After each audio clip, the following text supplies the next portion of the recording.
It isn't really being directed on any kind of wide scale. Most Russians are going about their daily lives more or less as normal. There are very few nationwide restrictions in place. The only requirement that applies to the whole country is to wear a mask indoors in public spaces and on public transport.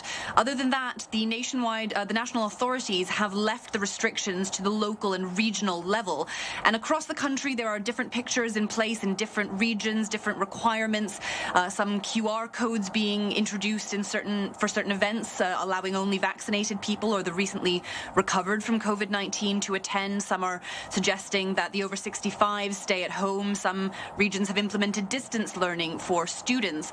But broadly speaking, there are no major restrictions, and most Russians are more concerned about economic restrictions than health ones. They're more concerned that any kind of restrictions could impact their livelihoods. And so we haven't really seen any widespread outrage, even as these COVID figures are now reaching a fifth daily record, and more than 1,000 people are dying from the virus every single day. So it sounds like it's a country that's not calling for any major change in policy or leveling criticism, as you mentioned it, at the top authorities here, and maybe perhaps more than others around the world here, truly living with the virus at this point. Is that accurate? Yes, I think that would be accurate to say. Certainly, people here in Russia have been very reluctant to get vaccinated. The vaccine campaign, as you mentioned, has been sluggish. It had a big boost over the course of the summer when infections were at their last peak, but they've now well exceeded that. This is certainly the worst it's been since the start of the pandemic. And authorities are really struggling, even as they warn of the danger of coronavirus and of the importance of getting vaccinated.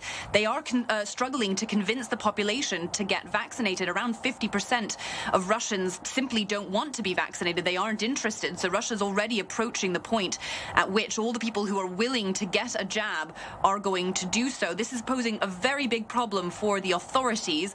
But certainly this situation is worsening. The hospitals are filling up.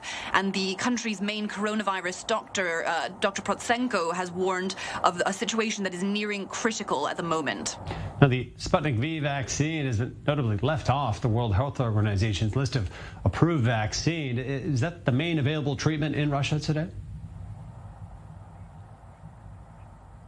It is one of the main ones. It is certainly the widest vaccine in use, but there are three others, all of them domestically produced Russian vaccines. And yes, there have been concerns and disappointment in Russia that the world hasn't recognized Sputnik V as a valid vaccine, as working, although the data has been very good, particularly as it's being used now in many countries around the world. But Russians who have been vaccinated with Sputnik V are still very limited in where they can travel, because many countries don't recognize that as offering as much protection as the Western vaccines. But Russians do not have an option to get any of those Western vaccines. And indeed, polling hasn't actually compared whether they would be more willing to get vaccinated if it was a foreign vaccine on offer. But broadly speaking, the reasons that are offered for not getting vaccinated are more to do with side effects and the fact that these vaccines were produced rather hastily. But yes, Russia has 4 vaccines in use. There's certainly no shortage of vaccine supplies here in Russia,